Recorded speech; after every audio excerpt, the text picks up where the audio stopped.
people donkey, whatever you want to call it, man. The Tigers ain't me, and I ain't them. Y'all got some snacks in there to distribute?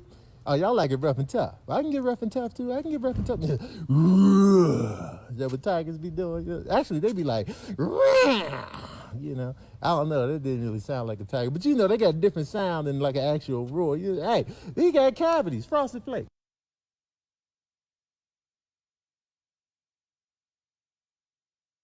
Love mixed race couples. I've only ever disapproved of one mixed race couple ever. It's a friend of mine. She's a dwarf like me, but she's 3'7". That's a few inches below my shoulder. And her husband is a 6'2" black guy. Right? The most religious person in this room just thought to themselves, I would like to watch them have sex. Cause you would. What does that look like? When he's on top, it just looks like he's humping the mattress. Like, it's insane. He has sex with her with something the size of her. Like, that's just, it's mathematically impossible. Every now and then she wants to give him a little hand job. She's like, all right, baby, here we go.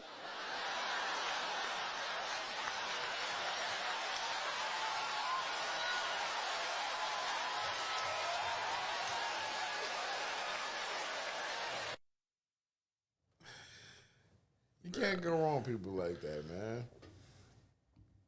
That's real humor. That's people taking something, turning it on its ear. Now, not everybody can do that. Not everybody has that in them. Everybody has that ability to take what is given to them and turn it into a positive. Or to take whatever intricacies about their character and turn that into something that can make them a champion. You know? Who's to say that that girl wouldn't have been able to jump over that fence if it was a hard one and snatch it? She would have been hung upside down. She would have fucked herself up. She would have. But who knows? Maybe she would have made that catch still. You never know. That's just like the guy who was parasailing up on rooftops. Who's to say that that cord couldn't support his ass and he would have snipped? Just slip, broke the fastener, and then just dropped 40, 100 feet in fucking Dubai or wherever the fuck they were flying around. It looked like Dubai. Probably. Who's to say? Who's to say? Who's to make that choice? Who's to say that that little guy did that joke and it didn't land? And he got booed out the building because a bunch of black folks didn't think it was funny that he stereotyped a little woman giving a hand job to a guy by running back and forth across the stage while holding a mic stand. Who would have thought that that joke wouldn't have gone over? But it did. And you know why? Because he had the balls to go there. To say, hey, you know what's funny? A little person giving a hand job, and he looks like this. As exaggerated as it is, it's the sheer confidence behind believing what you say. No one is going to discount the lady's catch and grab because they are sitting there impressed by the fact that she actually still went for it. You fucking dumb heifer. You could have got your tit caught in there. But goddamn, that's an athlete. Goddamn. That's outstanding. Yes. Goddamn, you must have an IQ of fucking 130. We are impressed more by someone's audacity than their ability. It's the audacity than their ability. Russell Westbrook can't shoot for shit. He can't shoot for shit. Yet, people buy his jersey. Why? Because he has the audacity of, after going 2 and 48, to still dunk on the biggest man in the room and fuck up his whole spirit. The team lost by 36 points, but you still remember the 2 times Russell Westbrook dunked on their fucking center and made that nigga cry. Because even though he had 12 points, most of them from the free throw line, you can't forget he dunked on that nigga Enos Soul, though. He took that nigga hard out. Them niggas lost by 47, but he took the nigga heart out. Yeah, it's the ashes. Yeah. I just saw it going so close to the chords, I just decided to move it. It's the audacity. The sheer audacity. We know the Island Boys aren't talented. Probably put that out. It might crack the glass. It might. We know the Island Boys aren't talented. But it's the audacity that they still believe that they have a hot song no matter how many times they sing it.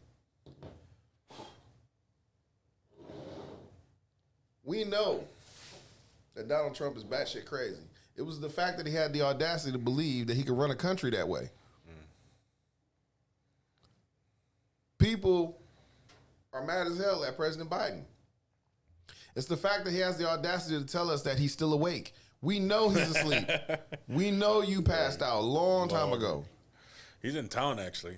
We know his eyelids are painted open. Right. That does not give us the right to assume that he's awake when we know he's asleep. No. You know how you fix inner city violence? Ow. Very easy. Get vaccinated. You're vaccinated. That's what he said. How you beat hurricanes. Oh, God. How do you survive a hurricane? Well, the first step is you get vaccinated. Oh, my God. Legit. That's and that's a quote, a direct quote. Well, the first thing you do is get vaccinated. Oh, my God. That's how you survive a hurricane. Asleep. Asleep. He's asleep. He's got one of them Home Alone fucking recorders speaking for him. You do dumb shit when you sleep. Oh, shit. Like invest in a talk boy for 2022. With tapes. Tapes in it. No inboard recording device. No. What do you think we should do, President Biden? Hold on. Get in there. Get vaccinated. It's people's audacity that draws our attention. We love that shit. We adore that shit. Because secretly, all of us gravitate towards people that are confident and confident to the space that we want to be in. When we see someone that displays the kind of confidence that we want to display, they become our vessel. They become the representation that we consider. When you see someone carry themselves a certain way, whether they're a celebrity or a public figure or someone well-known and well-respected, you're going to gravitate towards them because that's who you want to be. That's what you want to emulate. That's how you want to carry yourself. And it's common. It's very common for people to feel that way about those people and defend them to the T. Because they represent the kind of hill that they represent the hills that you would die on. A lot of times. But it's not because it's their ability to defend themselves. It's the fact that they have the audacity to have those opinions. Because those are opinions that they usually have the audacity in, are usually opinions that you have. But you don't have the audacity to stand on them the way they do, or you don't have the ability to stand on them the way that you do. You don't have the platform to stand on them the way you do. They will be sacrificial lambs. They can get canceled and go away, and you'll sit there and say, they had it right. But by you saying it don't have the same effect as someone else of their stature saying they had it right. Because when you said you have the ability to argue among people around you, not necessarily, and convince them, but not necessarily someone of a stature say, you having this conversation with a motherfucker like Rick Rubin or Russell Simmons and shit, and you're trying to talk to them about, you know, a person that, or someone of political figure or celebrity figure that you agree with. They're going to have different connotations of that figure based on their experience with that person. We have the ability of watching that person from a distance and saying, I like where their stance is. I like where they're taking it. These other people have ability of looking at them and saying, I see where their stance is, but also seen them in person.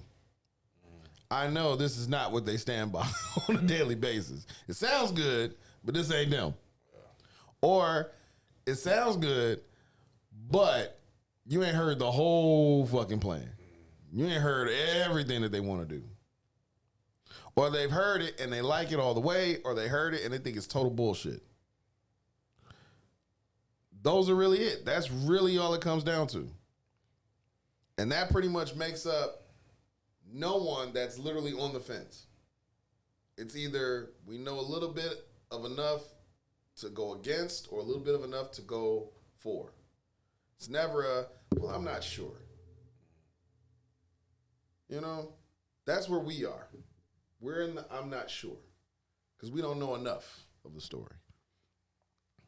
But we're forced, unwittingly, we're forced to make those decisions. We're not allowed to sit there and say, well, you can't be on the fence. You have to make some type of decision. Their celebrity, their place in society rests on where we stand. And if we're on the fence, that's a problem. That's a problem. Because either someone is famous for too long or they're not famous long enough. They're there and they have the ability to make an impact or to make changes, but they're not given the time or the opportunity to do so because of where we feel about them personally. Mm-hmm. We look at people like Chrisette Michele, gifted songstress, one of the best vocalists we've had in our generation since Whitney Houston. An amazing career, Grammy nominations, Grammy wins, fucking award-winning fucking songstress. Classic songs that she's put her voice to and her pen to. Yet her career gets erased because she agrees to perform at Donald Trump's inauguration. We haven't seen her since. She can't get a song. She can't get a feature. She can't even get a performance out. A major performance.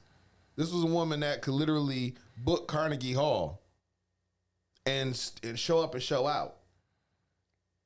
And hasn't really been given the light of day since. Why? Because she had the audacity to fucking say, well, I'm doing this for my country. It's a duty. I would sing for Obama and I would sing for Donald Trump. I would sing for Biden too, but you know, it's whoever won. I got asked to sing and I'm going to sing. Mm-hmm. And because she agreed to do so, her career was gone. Just like that. Is it fair? No. She never said she agreed with his political views. She never said that she never even wore a hat. She never wore a MAGA hat. She literally just said, I'll show up and I'll sing. Mm. That was it. And they dropped her. The whole country, her whole fan base, everyone turned their back on her.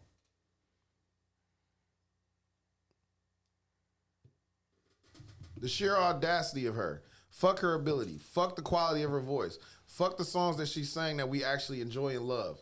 All that shit is gone. Just from that one decision. We praise audacity over ability. And it makes or breaks people. It makes or breaks people. And it's fucked up because you look at things that Kanye West has done in the past and you see he's able to bounce back and get those chances. But we've seen his audacity over the years. Mm-hmm. That's why it's hard for me to imagine any time where we're ever going to cancel this guy. It's the new acceptability. You know, it was like when Kennedy was president.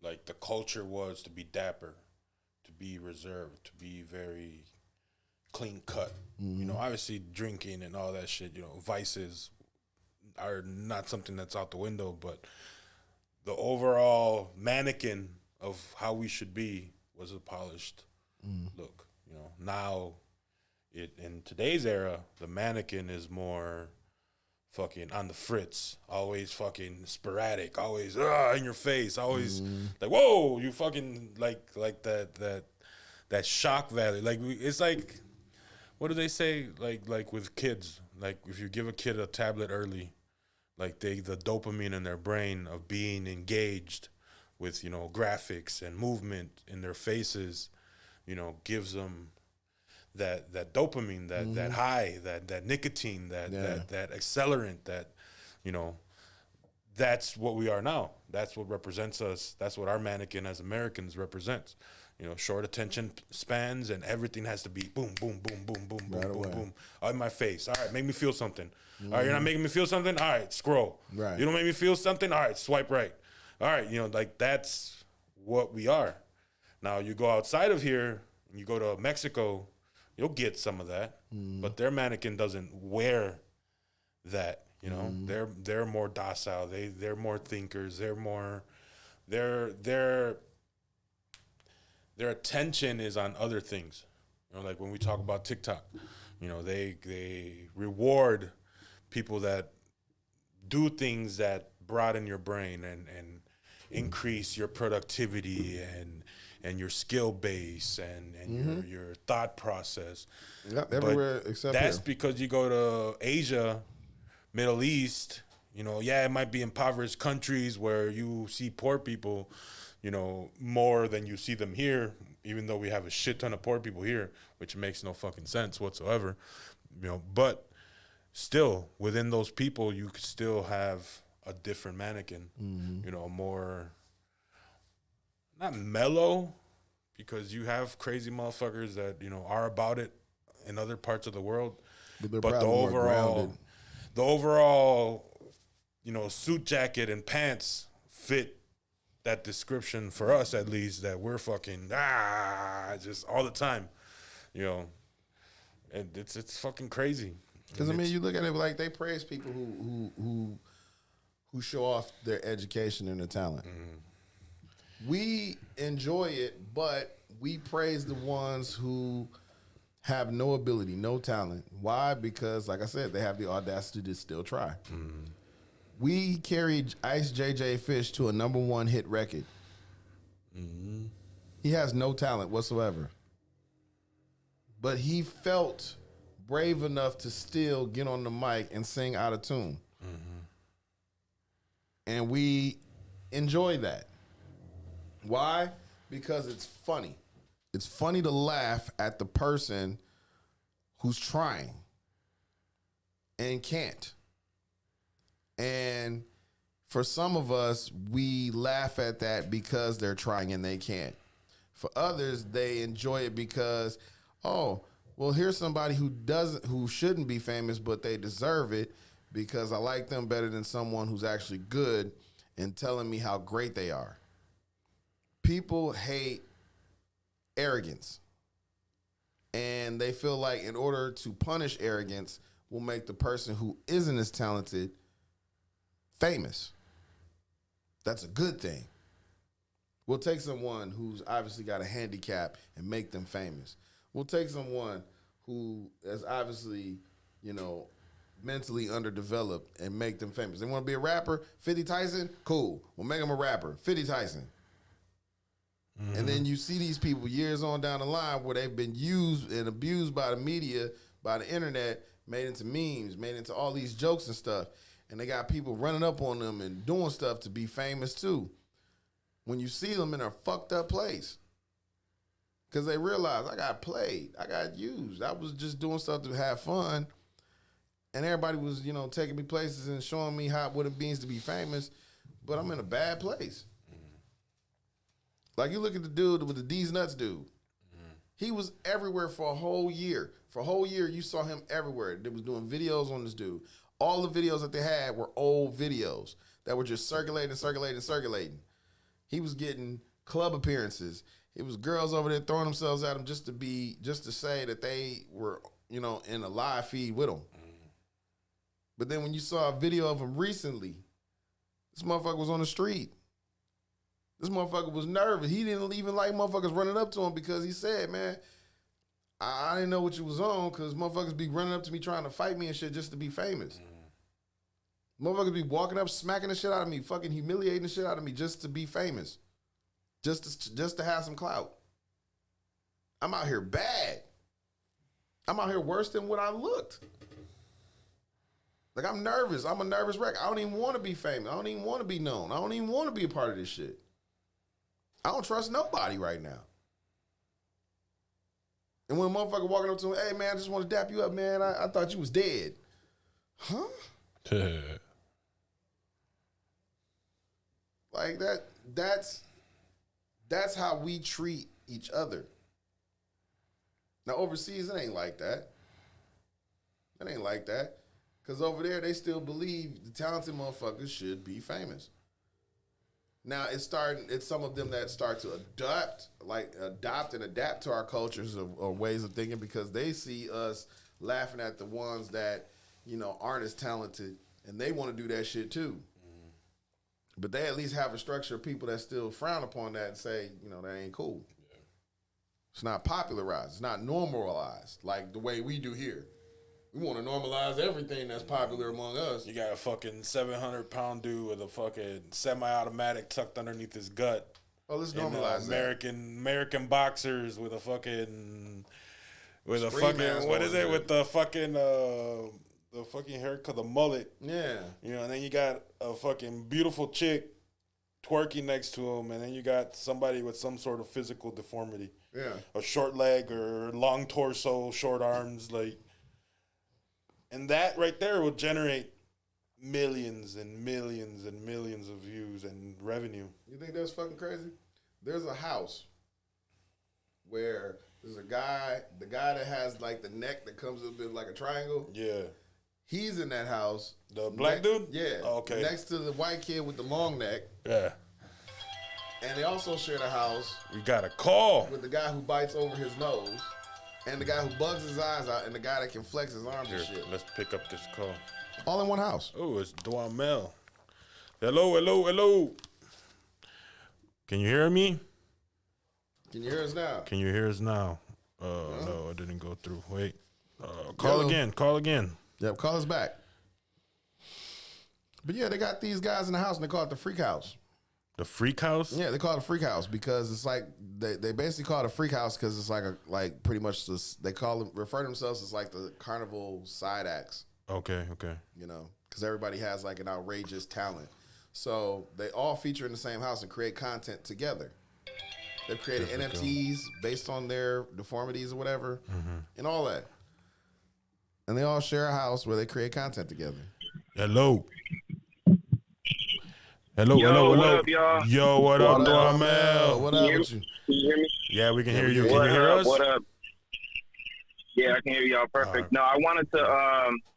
I was hearing what Larry was talking about the whole situation about how people treat others in the United States and in the U.S. in the overseas, they treat people differently. Yeah. I just wanted to touch on that because I was just in Mexico. Yeah. I'm in Milwaukee now, but working. I'm actually to my next.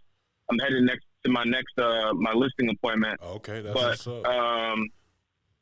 When I was in Mexico, it was crazy how, people have this stigma like, oh, Mexico, everybody's like the cartel. Everybody thinks like everybody's like real kind of like sketchy almost. Yeah. But bro, I felt like I was treated like royalty out there. I mean, it may have been because I was at a resort, but bro, everybody loved me. Everybody was very nice, very generous, very courteous. And I thought I was a celebrity at one point. I just wanted to bring that up because I think I didn't catch most of it, but it's crazy to me. Even like, I know you're talking about like how celebrities get treated, but even like the regular person, I mean, you kind of get treated like shit here in the States too, rather than when you're in a place that's foreign to you, you would think, oh, because we're in the United States that we would get treated like shit. No, people actually like care outside of the United States. Yeah. Oh yeah, no doubt. When I don't know. when you're visiting in other countries and stuff, they treat people very differently, especially depending on like the way you carry yourself too as well. Like they can tell that and they treat you accordingly. Whereas here, it's more so we gravitate towards what we relate to. Yeah. Like somebody can come fresh off of a plane, dressed to the nines, but they have on some like penny loafer type shoes, something cheap or whatever. They happen to be here in Milwaukee. We're gonna look at them. Oh, broke ass nigga, look at them broke ass shoes. You got. Like we will call it out. Yeah. You know, and it's not even necessarily like it's something that has to be done. That's just how it is. I think there's a major sense of entitlement here in the States. You know, like Yeah. regardless what you come from, whether you come from a poor class up until you're obviously the elite, like there's a sense of entitlement. I mean, we've always had a sense of entitlement as Americans, you know, oh, USA, we're the best, you know. That's always been a part of us, but it's mutated. You know, it's mutated into a more of an egotistical, self-centered, you know, way of seeing it. You know, like, oh, I'm American. You know, or I'm from here. I have my rights to do and say and do whatever. And it has affected the way people are willing to venture out into the world. You know, because they have this perception of themselves as being, you know, free and able. Right. You know, and they think that makes them better. And the output doesn't match that. You know, that's why, like you said, you were in Mexico and you got great hospitality from the, you know, from the resort you were at. But you come here and you go to a swanky place like the Pfister or, you know, or a Hilton, and the chances of you having a good experience, you know, based upon like what you received in Mexico, where, you know, you get a smile, you get a, you know, you get compliments, you get, you know, complimentary things, extra towel, whatever, you know. But that's because they're happy to provide that service. You know, where in here, Right. people are going to expect a tip. They're going to expect, you know, for a praise or something for you to acknowledge them. You know, which is valid. You should acknowledge those people that tend and serve to you. You know, but it's weird. It's a weird, like, clash, if that makes sense. Yeah, and I was also gonna say, you were talking about how like how people have, like, you know, the U.S. people, they chant and all this other stuff. I was watching the opening ceremony to the Winter Olympics. That was probably the only thing that I watched this year, the Winter Olympics, was the open ceremony. And it was cool to see, like, all the countries represent. You know, Russia was there. And Putin was there for Russia, and he was, like, standing when everybody was coming through.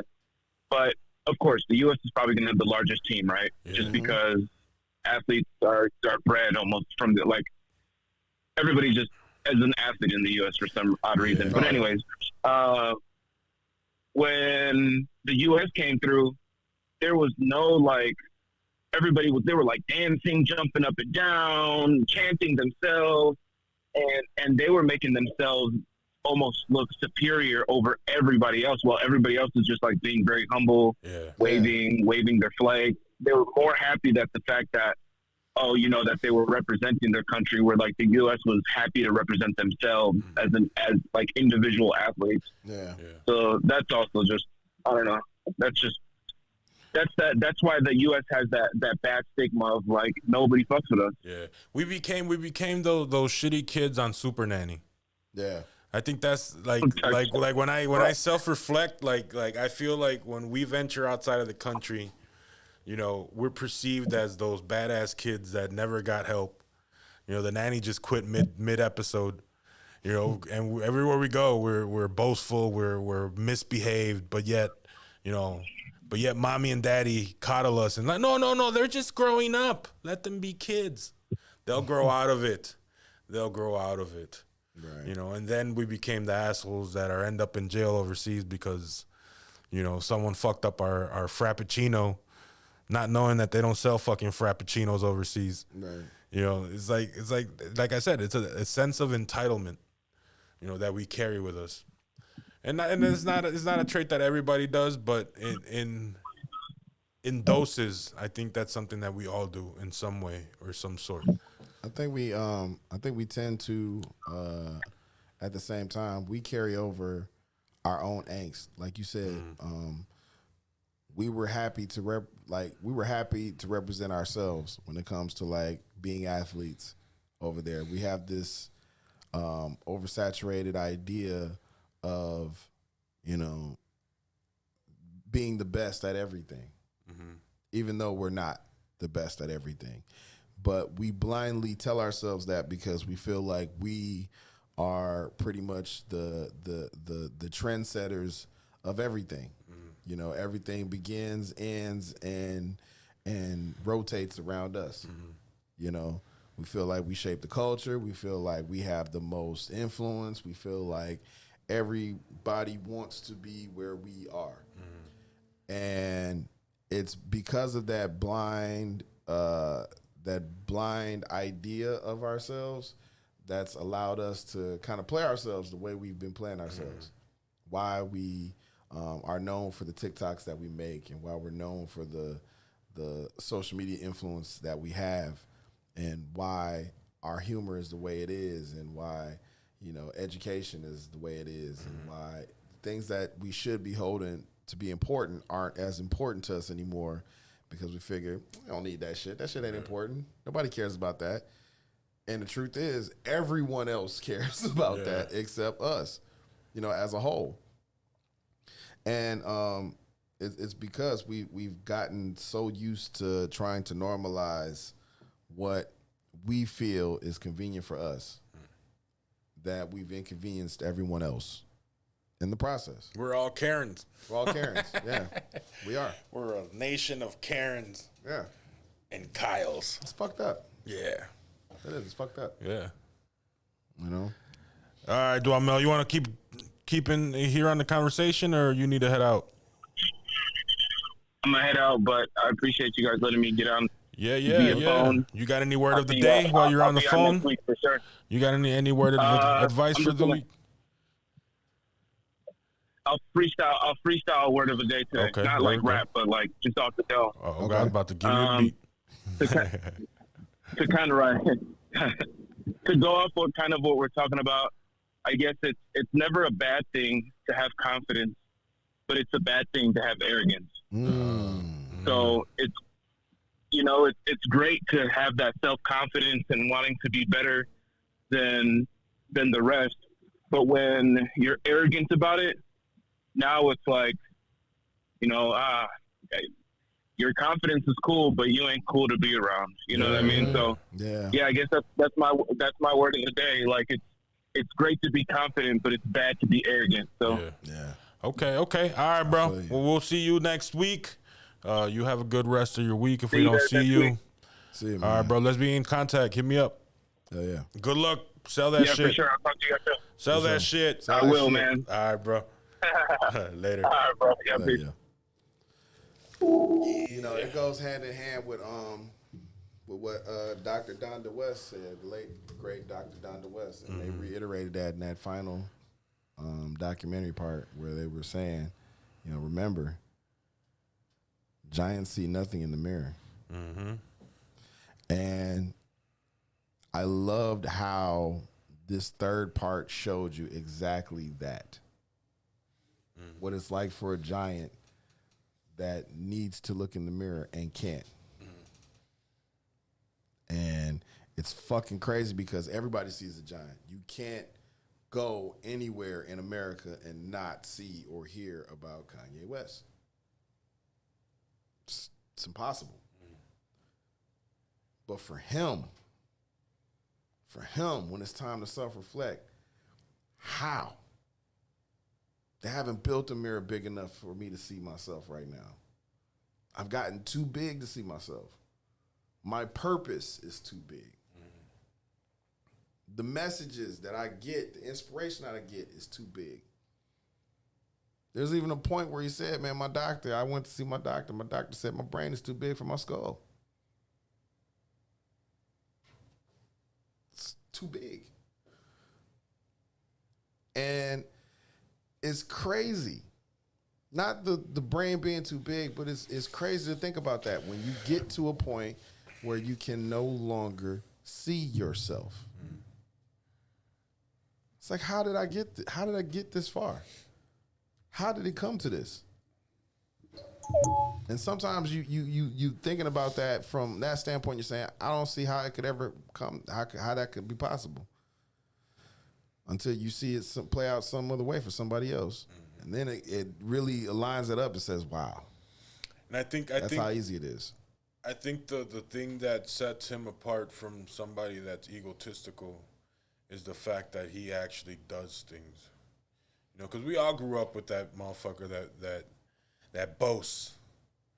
You know, oh well, I'm the shit. I got the fit. I got this. I got that. You know, but it's usually stuff that's given to them through their parents or through, you know, their lies and their manipulation of people. You know, it's never really, you never really find that. It's rare to find that person that's boastful like that and has that energy and carries himself that way, that has that ability to make it happen through their actions. You know, with Kanye, it's like, oh, I'm the shit. I created Yeezy brand. But see, that's the thing. Like, we look at that and we say, because we see that on the news, we say, well, he thinks he's the shit because he released this album and he created this Yeezy brand. What makes him think that these things? And you never see that. You never see what he's doing outside of creating this clothing and creating the music. What is it that makes him think that he can do these other things that he's saying? What makes him think that he can save the world? What makes him think he can end poverty? What makes him think that he can build homes for single mothers and single families? What makes him think that he can solve the economy or he can solve, you know, the eco crisis? What makes him think that he can tackle all this shit? And he only just rap and make music and make clothes and Crocs. I think it's the logistics. Then you see it. Yeah. That's the thing. You never get shown what he's doing. You never get to see who is he sitting with that's allowing him to think like this and talk like this. And I think that's where the genius comes in. Yeah. The ability. So how I perceive it is, you know, we've always been told he is, what is it, like the fucking 3-year-old pianist? Savant. A savant. So Which I can see that. With a savant in the form of art. So he's able to see a song, and like we said, a STEM player, and he's able to fucking break it into atoms and neutrons. You know, he's able to see the details.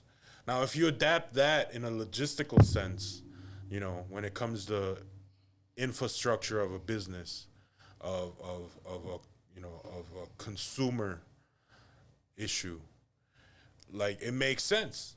Because he's able to look at somebody like Adidas and be like, okay, I want to bring my Yeezy brand to Adidas. If that's how it happened, however it happened. You know, he's able to sit there, just like he sits in the studio and able to see the music come to life piece by piece, sound by sound. He can do the same thing logistically. So he can go into say, all right, well, what does it take to build a shoe or to build this land or this item? And he can go, okay, well, it's gonna take this. Okay, I really don't know much about that, but I have the monetary ability to go and find the top person to bring me that that fits my mold.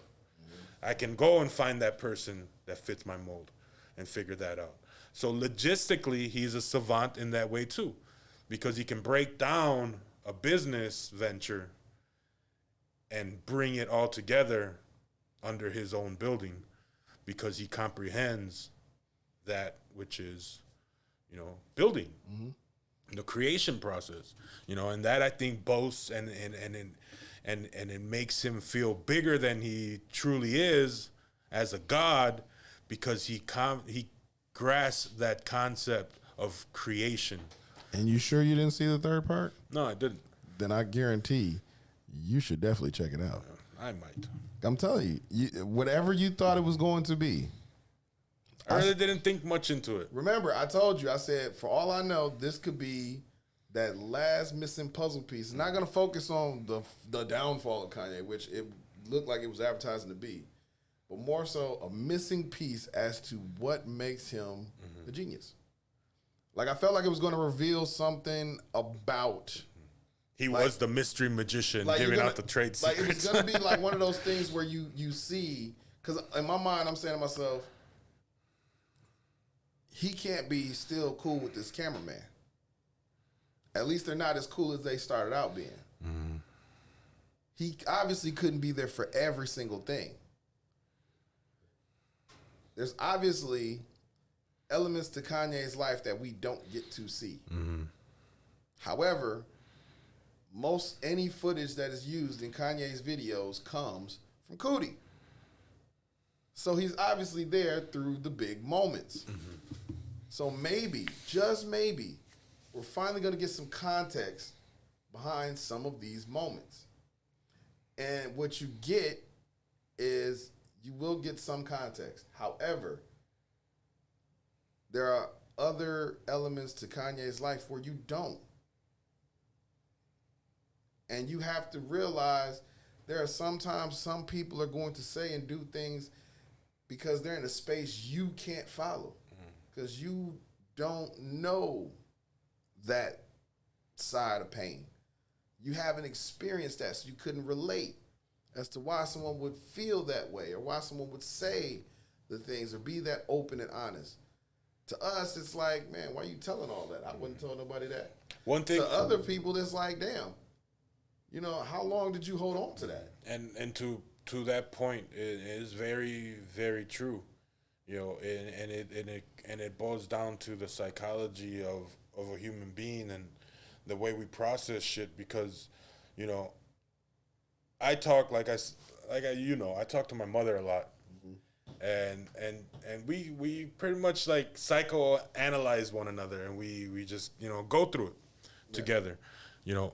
And one of the points and one of the breakthroughs in our conversations this week was, you know, she always tries to give me advice from her point of view. And sometimes it resonates, sometimes it comes through and I can grasp it. But then there's other times where I'm like, damn, like how are you so good at it? Like how does it come so natural to you? Like going to a therapist, you know, how does it come so natural for you to give me this feedback that's so spot on, but yet I'm the one that's going through it and it doesn't resonate at the time, you know. And the breakthrough was just that, you know, it's very different from the person that's been through it and the person that's going through it, because there's time in between, you know. There's time of reflection. There's time to sit back, hindsight's 2020, to see things and to learn things. Like not necessarily, and when you're going through it, you know, you're going through the process of gaining those tidbits of knowledge that down the road, you're going to be like, now it makes sense. You know, now it makes sense. You know, and that is pretty much what this story is. You know, for a lot of people that have been through those experiences, it's going to be like, oh shit, okay, that makes sense. You know, but for a lot of people that are experiencing that change in their life, they're going to be like, oh fuck, why? How does he figure it out so quick? How do you get that Kanye and now you have this Kanye? You know, how? And it's being able to take the step back and be like, you're not there for validation on what you're going through. You're going and seeing this for the fact that you're seeing a synopsis of a life experience that has taken time to cultivate something and to give results, you know. And then that's pretty much, you know, it's the eye of the beholder. Yep. You know, like you can't read something and pull something from something if you're not ready for it. Right. You know, it's all like yesterday when we were talking on to be or not to be. You know, then one of the guests or one of the people that were in the chat room conversating with us, they asked the question, you know, is it possible to meet the right person at the wrong time? And this is the same concept. You know, you get the right information at the wrong time, or vice versa. You get wrong information at the right time, and you either see it for what it is and you can get past it and not make it part of your algorithm, or you completely miss it, and when your right path that you were on can be completely sidetracked. You know, so it's all in the psychology and how you're able to perceive what you're bringing in, you know, and how you're bringing it back out, you know. And I might watch the third episode. I might. As a matter of fact, before we even close out, I want you to do me a favor. Play videos 10 through 14. Here's how this documentary has affected some people, according to TikTok. 10 through 14? Mm-hmm. All right, hold on. Give me a second. Yep. Some people have already started to flock towards TikTok to reveal what they've learned or what they've gained from this. Now, did everyone get the message? Probably not. Message. Are some people going to have their own interpretations? Oh, yeah. Oh, yeah. All right, we're ready. But the fact of the matter is, did they get the message? That's the only thing. Let's check it out. Here we go.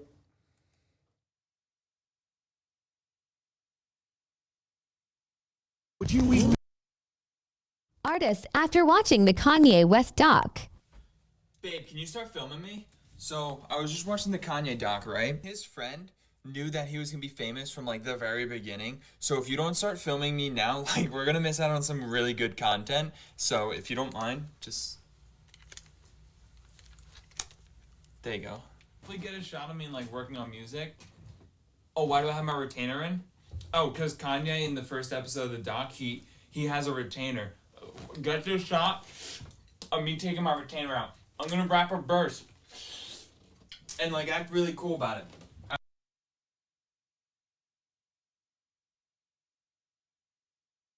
I know you were made for me, but darling, don't you wait for me, 'cause I can.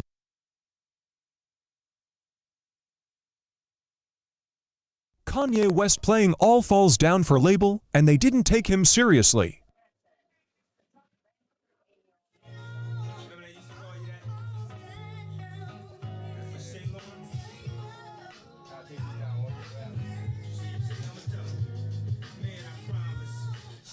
Self-conscious, she has no idea what she doing in college. That major that she majored in don't make no money, but she won't drop out her pants. So look at her funny.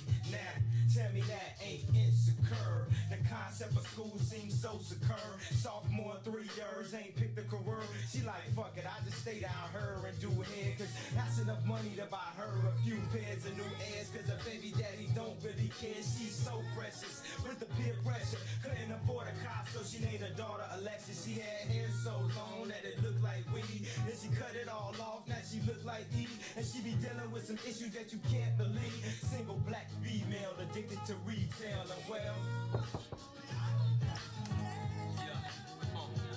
Man, I promise. I'm doing well in yourself. I was going to ask you about this anyway, but now I'm asking you about it in a different context. Yeah, that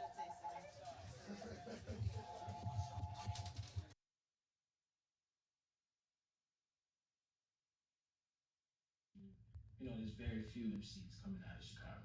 Man, I feel like coming from Chicago is definitely an advantage. I feel like everything that anybody ever said in life would be a disadvantage to me, I'm gonna make it my advantage. When I was playing basketball, everybody said I was too short. I'm killing them with the scoops. You know what I'm saying? Everybody says you can't rap because you a producer. Okay. Oh, I ain't hear that beat. Oh yeah, I know. I produced it. I just rapped on it before you got a chance to hear it. You know what I'm saying?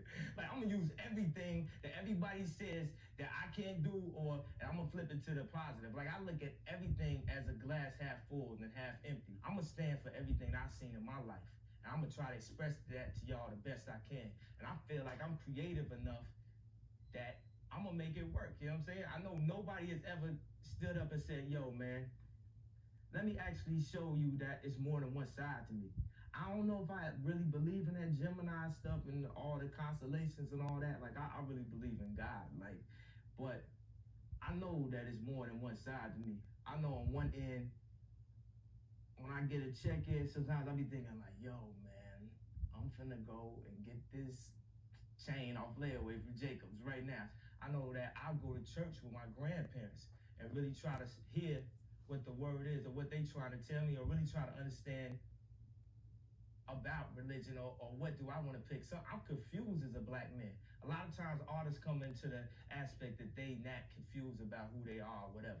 And then you always hear about, man, I love the album, but she a hypocrite, or he's a hypocrite. But I guess that's like anti-hip hop, right? Because hip hop was always about fronting, always acting like, I feel like that's the black mentality anyway, because since we ain't never had nothing, and we get a little something, we got to show it to prove something. You know what I'm saying? It's almost like the concept of walking in the store and you look like a shoplifter unless you got something on. You feel like you got to wear jewelry just to get the same.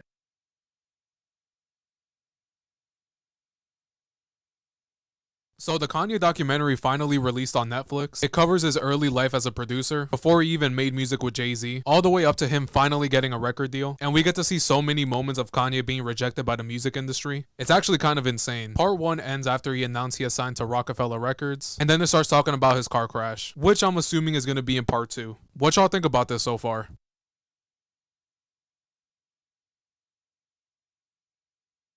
You used to dress so fine.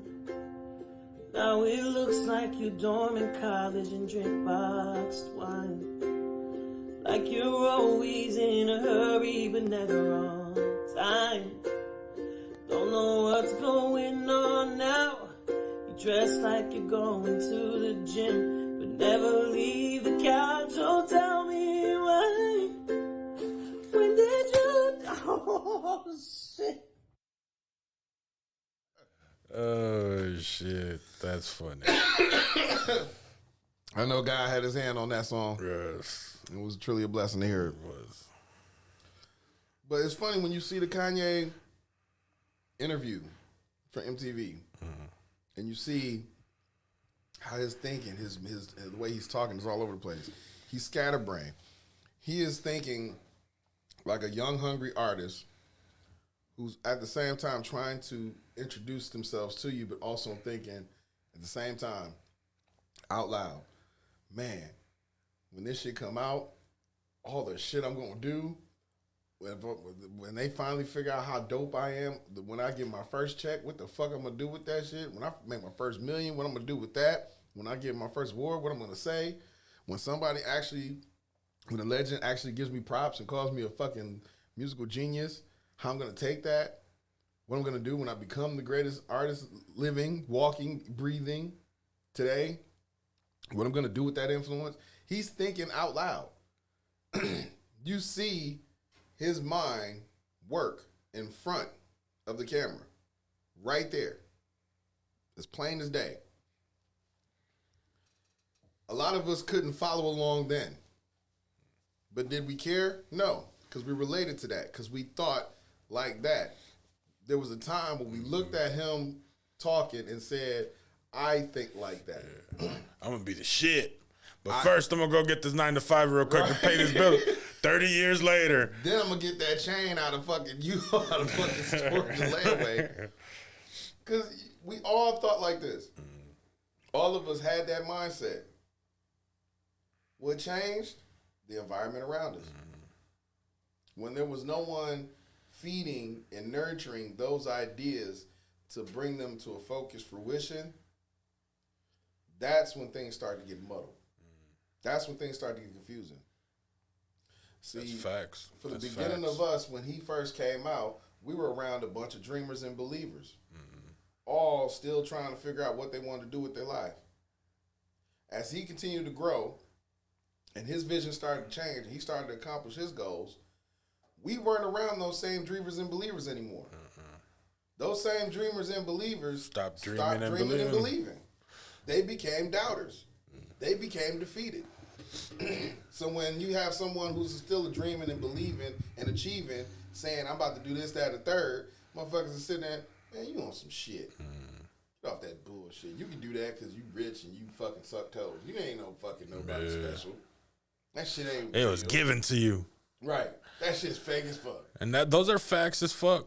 Those are real facts. And that is, you know, when at the beginning of our session, you know, a few weeks ago when we watched episode 1, is the fact that, you know, did Kanye change or were we the ones that changed? And that right there hits the nail right on the head.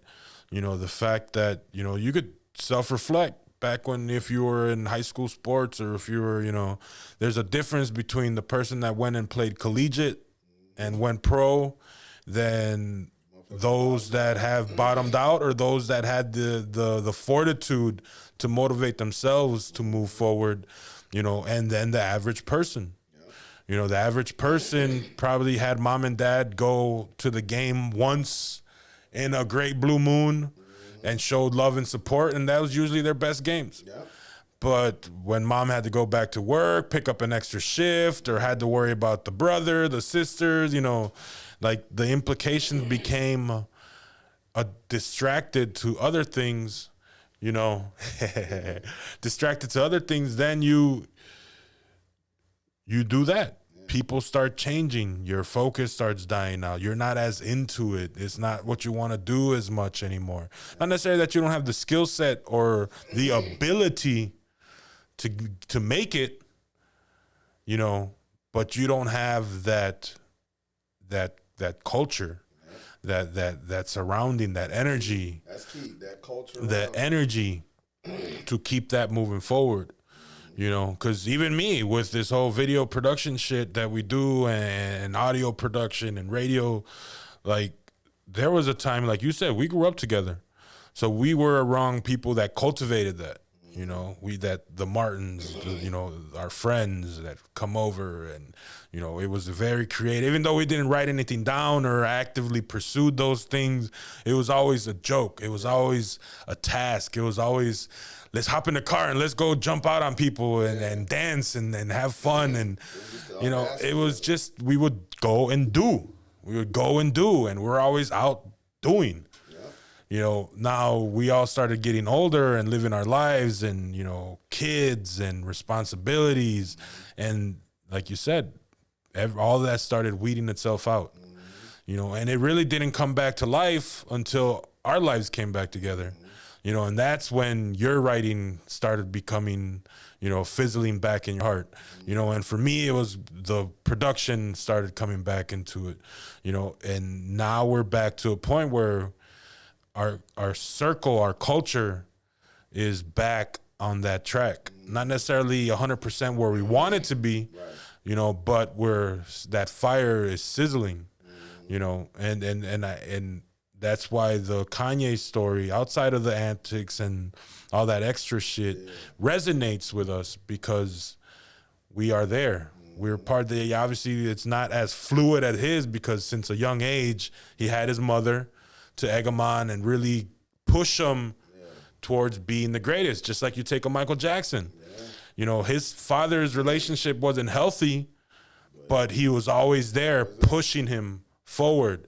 You know, you take a Dolly Parton, same shit, might have had a bad relationship with her parents or whatever, but they had that consistent culture, that consistent surrounding to fuel them, even through negativity, to get to that. You know, like a DMX, like a, you know, shit, Elvis Presley, like whoever's been at the top of the hill has always had something to move them forward.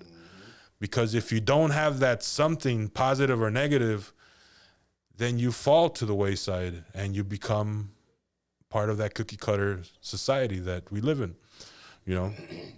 So, yeah, find your motivation, you know. Find your motivation. If you are in something that you want to cultivate and you want to see grow, it's not gonna be all fucking daisies and tulips. You know, it's not. Sometimes you gotta go and take that experience, that hardship, that thing that you've bottled up, that thing that you've forgotten in your psyche, to really get you to the point where you're back into a place where that culture is fueling what you need again. You know, because if you don't, there's nothing wrong with that, but you can't expect to ever get to what you want without searching for that you need to get what you want, you know. But I think overall, just then we can close on this. From overall perspective of watching the documentary from beginning to end, this is the Kanye that a lot of us have grown to love. But also, this is Kanye as a whole. This is everything about him, because what you realize is it went from becoming about reporting about this guy to just, like you said, focusing on the antics. there was a very crucial part in here where Tucker Carlson, Fox News fame, was giving an honest take on what he interpreted from a Kanye rant. And it was very eye-opening because for us, you know, we tend to look at someone of a certain stature who's used to being on the disagreeing side of a lot of the beliefs that we have, view someone that they obviously don't really side with politically or even socially or even logistically. Someone that is of a different upbringing, different perspective, different background, and also different belief system. However, they were able to look at a rant of him and see what he was saying and honestly get it and give what he was saying context, proper context, even though they don't view each other politically as equals. Which, in a way, we could look at that and say, oh, man, see, you don't want to be co-signed by a motherfucker like that. But it's not that. It's a matter of being understood by someone like that. Where I can be in my most vulnerable state, rant, have a moment where I show my vulnerability, and the person that I don't agree with on anything politically can sit there and say, I get what you were coming from on that one. And then to a crowd of people who don't fuck with him at all either, be able to explain that same context that you got from it. To the point where Kanye can say, you see, that's what I'm talking about right there. That's what I'm trying to achieve. A middle ground where we're able to understand each other. Instead of debating and saying, well, you're wrong because you're on that side, and I'm right because I'm on this side. And in that context, with that little bit, now I'm like, okay, I get that. Could it be handled differently? Yeah. But until we have someone properly who can do that and facilitate that, I will take that little victory because that pushes us, like you said, forward. It may have been messy, him understanding and interpreting that, but he got it right. Usually it can end up wrong. It can end up very muddled, very confusing. It can turn sour, but it didn't. And in that situation, in that moment, maybe there's hope that we're able to actually listen to each other and not have to fucking focus on what political ties you have and actually say something relevant that may actually shape or change the culture of this country. Well, like Biden said, the cure to all, go get vaccinated. All right, ladies and gentlemen, thank you for coming to the show. This has been the Method Lab here on Hump Day Chronicles Wednesday. Thank you for joining us. We will see you guys mañana for Conspiracy History Thursday. Coming up next, Fire in the Streets with OG. So make sure you tune in and you stay around. We are out. Later.